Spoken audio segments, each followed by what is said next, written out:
नमस्कार सर्वांना, श्री एडेश्वरी आणि श्री स्वामी समर्थ तुम्हा सर्वांचं स्वागत आहे आजच्या आपल्या नवीन व्हिडिओमध्ये। तर आज आहे वटपौर्णिमा आणि माझ्या सर्व मैत्रिणींना वटपौर्णिमेच्या खूप खूप साऱ्या शुभेच्छा। आजचा दिवस तुम्हाला छान आरोग्यदायी आणि आनंददायी जावोत। तर दिवसाची सुंदर अशी सुरुवात बघा छान झालेली आहे। आभाळात असे ढग भरलेले आहेत आणि सूर्यदेव हे ढगांच्या पलीकडे आहेत। तर मी टेरेसवरती ना सूर्यदेवांना अर्घ देण्यासाठी आलेले आहे। दिवसाची छान अशी सुरुवात ना सूर्यदेवांच्या उपासनेनं करते मी। तर सूर्यदेवांना अर्घ दिलं ना तर खरंच खूप छान वाटतं। जरी ढगांच्या पलीकडे सूर्यदेव आहेत आपल्याला दिसत जरी नसले तरी आपण अर्घ हे द्यायचंच असतं। ढगांच्या पलीकडे सूर्यदेव हे आपल्या वेळेमध्ये उगवतातच आणि आपल्या संपूर्ण पृथ्वीला प्रकाशमान करतात। तर सूर्यदेवांना अर्घ देऊन झालं त्यानंतर मग मी खाली आले आणि हळदीचं लेपन केलं उंबरट्याला। म्हटलं पहिल्यांदा हळदीचं लेपन केलं तर ते छान सुकेल आणि तोपर्यंत मग दारात छान अशी सागर संगीत रांगोळी पण काढली। तर आज पौर्णिमा आहे तर म्हणून आज विशेष छान अशी रंगीत रांगोळी काढली आणि लाल पिवळा रंग संगती हे खरंच खूप छान दिसते। तर मी आज कमळाची रांगोळी दारामध्ये काढलेली आहे। तर अशी सुंदर अशी रांगोळी वगैरे काढून झाल्यानंतर मग मी उंबरट्याची पूजा पण करून घेतली। आज पौर्णिमा आहे त्यामुळे आपल्याला काही विशेष पूजा पण आज असतात। तर सर्वप्रथम ना उंबरट्याची पूजा आपण करून घ्यायची, छान अशी दारात रांगोळी काढायची, हळदीचं लेपन असं केलेलं ना घरातील जी नकारात्मकता आहे ती या उंबरट्याच्या बाहेरच थांबते आणि फक्त सकारात्मकताच आपल्या घराच्या आत प्रवेश करते। तर अशी सुंदर अशी उंबरट्याची माझी पूजा करून झालेली आहे। त्यानंतर मग मी देवपूजेला आलेली आहे। देवपूजा आज मला करायची आहे तर मी काल संपूर्ण देवघर उजळवून घेतलं होतं, संपूर्ण देवघर स्वच्छ करून घेतलं। कारण आज वटपौर्णिमेची खूपच जास्त घाई असते घरामध्ये। तर त्यामुळं मी कालच एकूण एक गोष्ट स्वच्छ केली होती मंदिरामधील। तर आज मी देवांना फक्त स्नान घालणार आहे आणि माझ्या कुलदेवीला दर पौर्णिमेला मी अभिषेक घालते। तर देवीला मी अभिषेक घालणार आहे। तर आता बघा माझी इथे देवपूजेची तयारी चालू आहे। एका ताटामध्ये ना मी संपूर्ण देव हे स्नान घालण्यासाठी काढून घेतलेले आहेत। तर संपूर्ण जे माळा वगैरे आहेत ना देवांच्या ते मी कालच स्वच्छ करून घेतलेल्या आहेत आणि देवांची अंघोळ वगैरे झाल्यानंतर मग मी मंगल कलश पण त्यातलं पाणी वगैरे चेंज केलं आणि त्यात हळदी कुंकू अक्षता वगैरे घालून मंगल कलश पण छान असा सजवून घेतला। त्यात विड्याची पानं घातली आणि हे जे श्रीफळ आहे ना तर ते मागच्या अधिक महिन्याची जी पौर्णिमा होती तेव्हा मी देवीला ना असं छान असा मळवट भरलेला होता। मागचा अधिक महिन्याचा व्हिडिओ बघा तुम्ही। तर मी सुंदर असं श्रीफळाला हळदी कुंकू लावलेलं होतं। तर तेच हळदी कुंकूवरती ना मी आणखी एकदा हळदी कुंकू म्हणजे लावून ना ते गडद करते तसंच हळदी कुंकू ना त्या श्रीफळाला इतकं सुंदर दिसतं, असं वाटतं की देवीचं स्वरूपच एकदम उठाळून त्यात आलेलं आहे। त्यामुळे मला नाही असं खूप छान वाटतं, म्हणून मग मी ते तसंच ठेवलेलं आहे आणि तसंच मी हळदी कुंकू आता श्रीफळाला कंटिन्यू लावत आहे। तर मंगल कलश छान असा सजवून झाला, मंगल कलशाची स्थापना मंदिरामध्ये केली। त्यानंतर देवीचा अभिषेक मी इथे घालून घेत आहे। दर पौर्णिमेला मी माझ्या कुलदेवीला अभिषेक घालते। तर अशाही आपल्या पौर्णिमेला काही विशेष सेवा असतात। तर त्यामुळे आपल्या महिलांना ना आज खरंच घरात खूप जास्त कामं असतात आणि या सगळ्यांमध्ये आपला वेळ कसा जातो आणि किती छान जातो हे समजतही नाही आणि हे संपूर्ण करायला पण खरंच खूप छान वाटतं आणि घरामध्ये तितक्याच सकारात्मक लहरी येत असतात।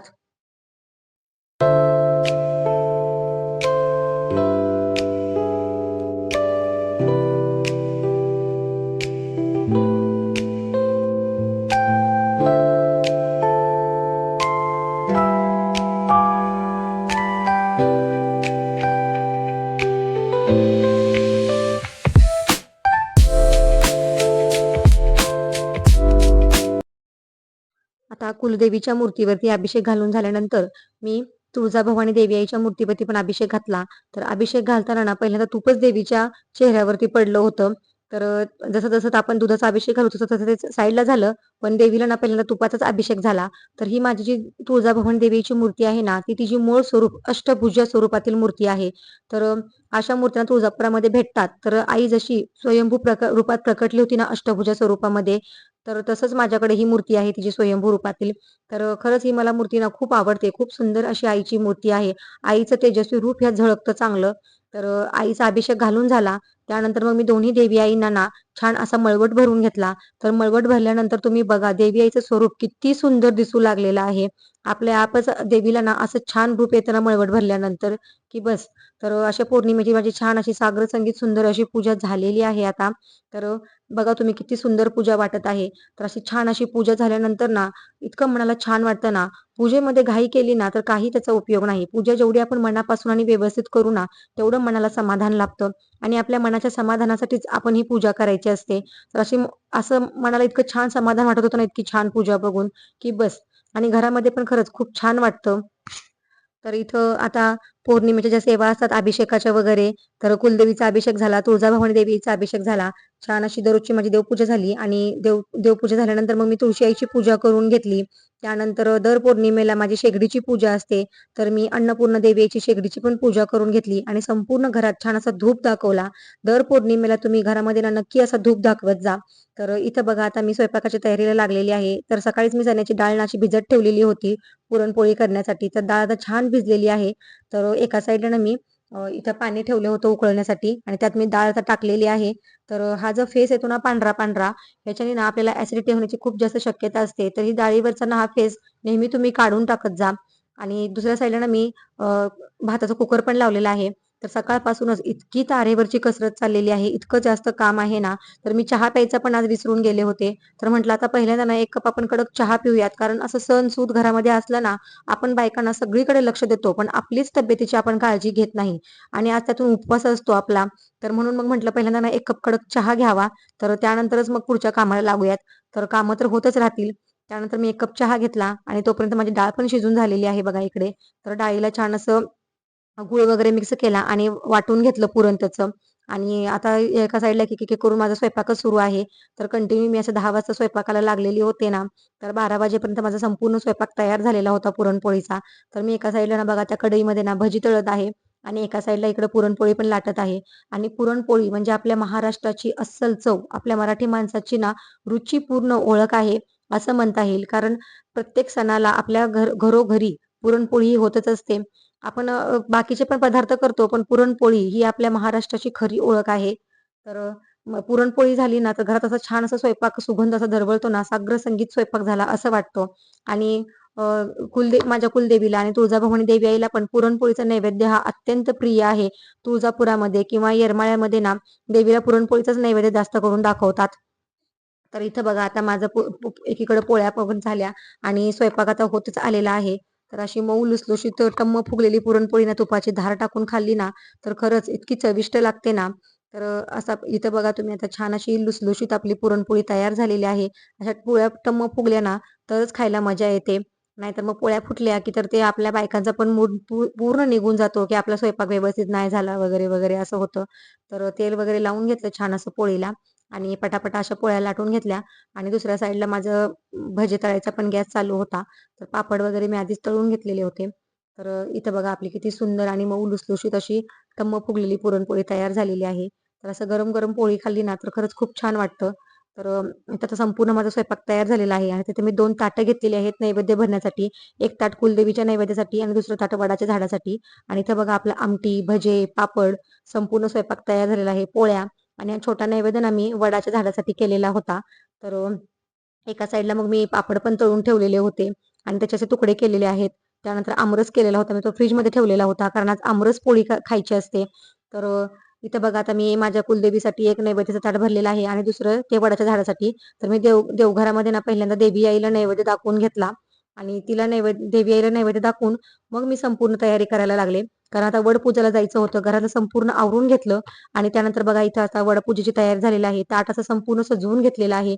आधीच तयार व्हायच्या आधीच ताट वगैरे सजवून घेतलं किंवा जे सामान लागतंय ते ताटात भरून घेतलं ना, तर एक गोष्ट विसरली आहे, एक गोष्ट राहिली आहे असं होत नाही. तर असं संपूर्ण ताट आता मी तयारी करून घेतलेली आहे.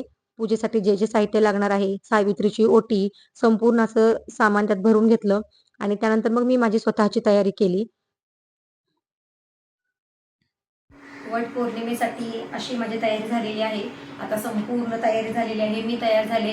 नैवेद्याचं ताट देवीला दाखवलं. स्वयंपाक तयार आहे. त्यानंतर पूजेचं ताट पण मी छान व्यवस्थित तयार केलेलं आहे. म्हणजे आधीच आपण अशी तयारी करून ठेवली ना, ऐन टायमाला निघताना ना पूजेला आपल्याला घाई होत नाही. म्हणून अशी तयारी केली ना कधीही चांगलं. तर अशी बघा आजची माझी तयारी झालेली आहे वट पौर्णिमेच्या पूजेसाठी. वड पूजण्यासाठी आम्ही इथं आता बिल्डिंग मधल्या बायका आलेलो आहोत. तर हे ना ठिकाण जे आहे वडाचं ते आमच्या घराच्या पासून थोडं जवळच आहे. तर इतकी सारी वडाची झाडं आहेत ना इथे. तर त्यामुळे बायकांची ना जास्त गर्दी होत नाही. या लाईनीला ना जिकडं बघेल तिकडे वडाची झाडच आहेत आणि इतकी हिरवळ आहे ना या साईडला आणि आसपास डोंगर आहे. त्यामुळे इतकं खूप छान वाटतं ना. दरवर्षी आम्ही वड पूजाला याच ठिकाणी येतो. कारण या लाईनीला खालीपर्यंत संपूर्ण वडाची झाडं आहेत. तर आता मी वड पूजेला सुरुवात केलेली आहे. तर सर्वप्रथम ना मी स्वतःला हळदी कुंकू लावून घेतलं. त्यानंतर विड्याच्या पानावरती ना गणपती बाप्पांची स्थापना केली. त्यांना हळदी कुंकू लावून घेतलं. गुळ खोबऱ्याचं नैवेद्य, फूल अर्पण केलं. त्यानंतर वडाला हळदी कुंकू लावलं आणि त्यानंतर मग मी निरांजन पेटवायचा प्रयत्न करत होते. पण इतकी हवा होती ना, की ते निरंजन लागतच नव्हतं. दिवा अजिबातच लागत नव्हता. तर त्यामुळे मी कशीबशी अगरबत्ती पेटवली आणि अगरबत्ती ओवाळली आणि त्यानंतर मग नैवेद्य दाखवून घेतला वडाला. तर जो मी पुरणपोळीचा नैवेद्य आणला होता ना, तो मी दाखवला आणि त्यानंतर मग सावित्रीची ओटी भरली. तर सावित्रीची ओटी भरताना ना, सर्वप्रथम आपल्याला ब्लाउज पीस, आंबा, गहू या एक-एक गोष्टी आपल्याला ठेवायच्या असतात. तर हे सर्व कसं करायचं, काय करायचं हे पहिल्या वर्षी ना काहीच समजत नव्हतं. पण माझ्या आईने सांगेल तसं मग मी ही पूजा करत गेले आणि आता माहिती पडलेलं आहे, की कशी वडाची पूजा करायची, कशी सावित्रीची ओटी भरायची असते ते. त्यानंतर मग मी इथं सावित्रीची ओटी वगैरे भरली. त्यानंतर मग आपल्याला ओटी भरून झाल्यानंतर मग धागा बांधून 7 फेऱ्या आपल्याला वडाला मारायच्या असतात. तर दरवर्षी ना आम्ही 8 ते 9 बायका असतो बिल्डिंगमधल्या. पण यावर्षी ना प्रत्येकजण कोणत्या ना कोणत्या कामात बिझी आहे किंवा काही ना काही गावी केलेलं आहे कोणी. तर असं संपूर्ण ज्या त्या बायका बिझी आहेत, तर आम्ही तिघीच होतो. तर म्हटलं तिघी तर तिघी, तर चला जाऊयात आपण तिघी एकत्र. तर इथं आम्ही मग तिघींनी मिळूनच पूजा केली आणि वडाला 7 फेऱ्या वगैरे मारल्या. कारण बायका जास्त असतील आणि असं वडाला फेऱ्या वगैरे मारताना खरंच खूप छान वाटतं. तर इथं बघा आता माझी शेवटची फेरी झालेली आहे आणि तो धागा तसाच गुंडाळून आपण वडामध्ये ठेवायचा असतो. तो कट नसतो करायचा. त्यानंतर मनोभावे वडाला प्रार्थना केली आणि त्यानंतर तिथं आम्ही वडाच्या समोरच सुवासिनींना वाण दिलं. त्यांची ओटी भरली गव्हाने. तिथं तिथं वडाजवळच ना आपल्याला भरपूर सुवासनी भेटतात. तर 5 तरी किमान सवासनींना आपण वाण द्यायचं असतं. त्यांची गव्हाण आणि आंब्याने ओटी भरायची असते. तर तिथं वडाच्या समोरच मग मी 5 सुवासिनींची ओटी भरली. त्यानंतर बाकीच्या सुवासिनींनी माझी ओटी भरली. तर अशा प्रकारे वटसावित्रीचा सण खरंच खूप छान प्रकारे साजरा केला. खूप छान पूजा झाली वडाची.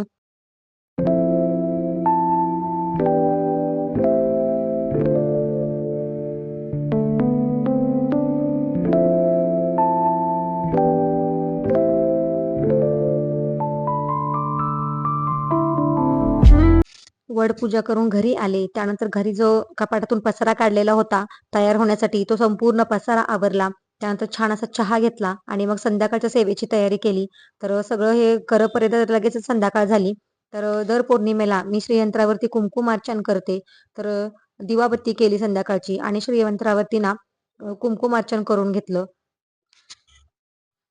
तर कुंकुमार्चन झाल्यानंतर आज पौर्णिमेच्या आपल्याला लक्ष्मीनारायणांचे मंत्रस्तोत्र पठण करायचे असतात. आपल्या कुलदेवीचे मंत्रस्तोत्र पठण करायचे असतात. तर ते सर्व जे काही वाचनाचा भाग होता, ते संपूर्ण मी वाचन वगैरे माझं संपूर्ण उरकून घेतलं. तर हा वटपौर्णिमेचा आजचा दिवस खरंच खूप छान सुंदर प्रकारे साजरा झाला. व्हिडिओ कसा वाटला हे मला नक्की सांगा. व्हिडिओ आवडल्यास व्हिडिओला लाईक, शेअर आणि सबस्क्राईब करा. भेटूयात पुढच्या नवीन व्हिडिओमध्ये. तोपर्यंत सर्वांना बाय आणि श्री स्वामी समर्थ.